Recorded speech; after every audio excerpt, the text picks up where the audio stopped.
I'm joined by director, filmmaker, and founder of the new Alliance of American Football, Charlie Ebersole. So great to have you here today. There's a lot of football out there. Between the NFL, we've got college, we've got the Arena League, we had the XFL. Why do we need another football league? I think what people miss in how big a deal football is when they talk about declining ratings and other things like this is how big the gulf is between professional football and the other four major sports. If you put the ratings of the four other major sports together, you'd have to multiply them by 6 to get to the total rating of a single NFL professional game, a professional NFL game. So we looked at that and said, okay, any other business, if it had that level of dominance but did not operate for 6 months of the year, somebody would come into that space and do it. So we started asking, why not?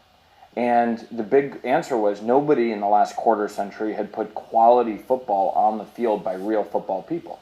And so with my co-founder, Bill Polian, we said, okay, let's see what we can do. Now the response internally, we've been in secret for a year and a half, but the response within the football community was overwhelming. We're excited next month to start rolling out our head coaches in cities, because when you start to see the level of names that are involved in this, you'll begin to realize that this is something that I think has a long-term viability.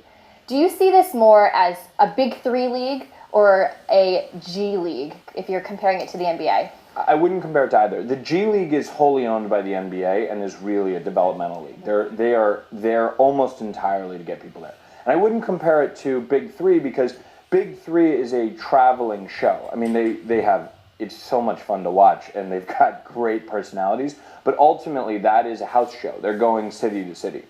This is a fully functional league. This is a fully funded and built business model that is meant to bring football to cities from February to April where they can see quality football. Now, if we can find the next Kurt Warner, which we believe we're going to do, or Victor Cruz, or all these guys who went undrafted in the NFL who were really good players, that's a highlight for us. And by the way, if one of our players ends up going to the NFL after our league and winning a Super Bowl and a league MVP and a Super Bowl MVP like Kurt did, that's a phenomenal situation. Opportunity is what both the United States is founded on, but also what sports is all about. Oftentimes the greatest players, we don't know where they're going to come from, and they get looked over because of all these modalities that we think are important that really aren't. Think about the number of players that didn't go or weren't invited to the combine that end up being the best players. The best quarterback of all time by almost any measurement was the 199th pick in the NFL draft, right? So who are the guys that aren't even getting drafted at all? I think that you'll see that the quality of play is there. I know you were here with us about a year ago and you mentioned the question was posed about an NFL D-League and you said, oh, it's going to happen. If the opportunity arose for that to be your league, is that something you'd be interested in if the NFL reached out to you about it? The need for a secondary league in professional football is, in our view, very clear, right? But the other side of it is I don't look at it so much as an NFL D-League or developmental league. What I look at it as is think about professional soccer in the world, globally, right? Players move from country to country and league to league all the time. The guys that play in the Premier League and the guys that play in the MLS, it's not necessarily a competitive situation. You've got players that move in both directions because you create quality situations in both places. Well, I know one of the things that you're also doing is providing scholarships for players, and so that immediately made me think of why would a player go to college if they could play for you, get a scholarship, get paid? Would you be open to taking high schoolers? No. We feel really strongly about the need for both safety and physical development. One of the things that I think has been lost in the debate about the NCAA, and there's certainly a lot of conversation that needs to be had about the NCAA and what that situation is, but what I do think you have to focus on is I don't want to see a 17-year-old kid get hit by a 35-year-old man or a 25-year-old man. That's the development, particularly of the brain and the body, is not such that that's a good idea. Now, with that being said, what we're focusing on in terms of scholarships is it's not just higher education. It's not just giving people an English degree, right? What we see is that when you look at players like Justin Tuck and you look at players like Hines Ward and Troy Polamalu, these are all guys who, after they got out of college, they went after some form of vocational training. In Justin's case, he's getting his MBA from Wharton, but from other guys, they went and became welders or they became lawyers or they became... Those are things that can be done after you're done playing football. Because I think one of the great stresses of really all Americans' lives is financial awareness and education and what am I going to do next in terms of jobs. For a football player, they pour everything they have into being a football player. So how do we reward them to enhance their lives after the game? And it's really important to us. I'm just thinking about the NFL and college football and talking to athletes. There's this mentality that those things will use them up and spit them out, and like you said, good luck with the rest of your life. You're investing in the core problems that people have. I know head injuries is another, preventing head injuries is another thing you guys are focused on with some of the rule changes you guys have. Yeah, that's right. So in terms of investing in the players, our view is, wouldn't it be great if the players come out of our league, they turn around and they invest in their own communities? This is something that I think is a cultural requirement of a new professional league. If we're going to change the paradigm, the average age of the majority of the people in my organization is sub 40. So if we're going to look at this millennial version, I don't know that I'm allowed to call myself a millennial, if we're allowed to look at ourselves as a younger version and what the new version is, then we need to think about what the larger cultural impact is. I also will say, so in terms of head health, I am not a brain expert.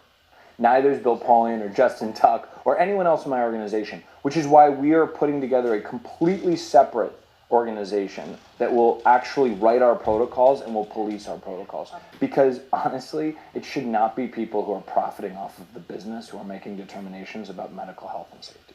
So I know you guys are launching February 2019, a week after the Super Bowl, a year before the XFL launches. Was a part of your plan to beat the XFL to the punch here? No.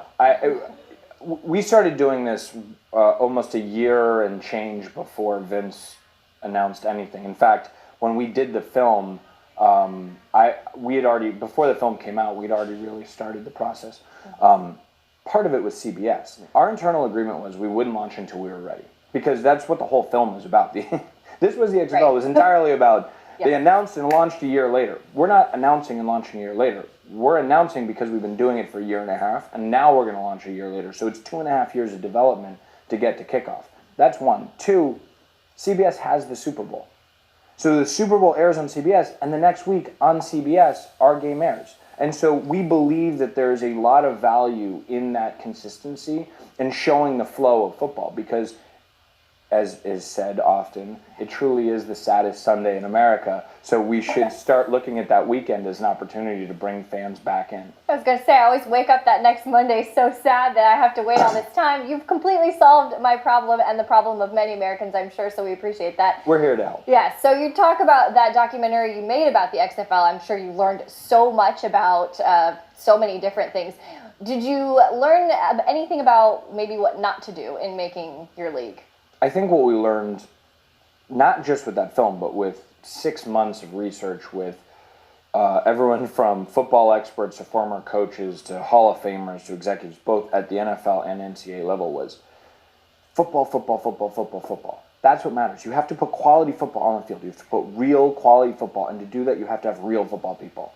And that it's not about marketing, and it's not about all the other stuff, that if you're going to put a 10-year plan together, you have to put something together that is entirely based around quality product. All right, so I want to go back to what you said about how impressed we're going to be with some of the names of the people involved, some of the coaches. Are we going to see any Pro Bowlers?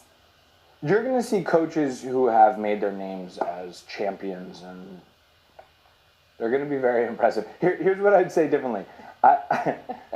When I was young, my dad always told me that if you have a good story, break it up into many pieces and dole it out. So I'm not going to go too far down the path, but here's what I tell you is, if you were impressed by the people we put on stage yesterday in terms of who was building our league, you're going to be equally or more impressed by the people we're putting on the field as head coaches. Because great begets great. And my goal was just to put great people there, because I am not a football expert. Just like I'm not a medical expert, I'm also not a football expert. In my view, my goal is to put the best people I possibly can. I'm the general manager of a team. Let me just put the best people on the field and let them do what they do, and create a space in which they're able to do it.